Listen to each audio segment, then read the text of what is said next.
Swan Lake is considered one of the classical ballet's biggest challenges for a ballerina. In one performance, she really dances two roles: the tender, lyrical Odette, the white swan of the second act, and the steely, scintillating Odile, the black swan of Act 3. And the technical challenges of the white swan variation alone. The control is so terribly demanding. This is virtuosity on a level of, it's like cream, it's like butter. And so in one evening, you are soft and vulnerable, and then when you come into the ballroom as Odile, you are supposedly wickedly beautiful and seductive and completely dynamic. Technically, now we're talking about the kind of virtuosity that what we understand that word to mean. It is fast and brilliant turns. It is high jumping.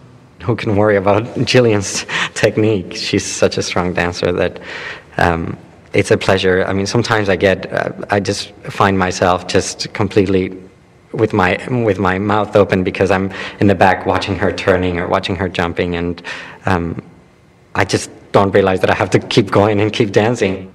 We meet Odile at the ball Siegfried's mother has organized to introduce her son to his prospective brides. 4 princesses from distant lands have come with their retinues, but ultimately the prince is captivated by Odile, von Rothbart's daughter, whom he has transformed to resemble Odette for the occasion. The climax of her dancing, both dramatically and technically, is the famous series of 32 fouettes, dazzling turns in which the dancer's leg whips around the body to propel the motion.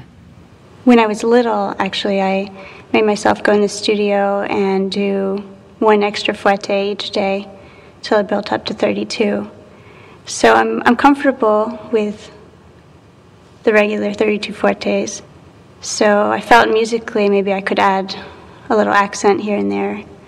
So that's why I added a few multiple turns. And I feel that is really a statement to Siegfried, to just clinch the deal. She gets him to say what she's been assigned to get him to say, and then it's over. That's kind of strange, no? Why would he be attracted to this woman that apparently is so vicious and so horrifying, and so just, you can see very clearly that she doesn't love him, she's just playing with him, but somehow he's drawn by it. In swearing his love to Odile, Siegfried betrays Odette, condemning her to live as a swan forever. Only after he sees her in a vision does he realize his terrible mistake. He returns to the forest to seek her out and ask her forgiveness. Certainly, Odette has gone through a huge journey, but I ultimately feel that the story happens to the prince. His love is not as pure as he thinks it is.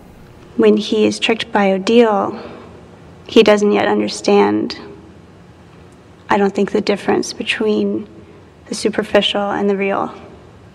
And when Odette forgives him in the end, it then becomes very clear.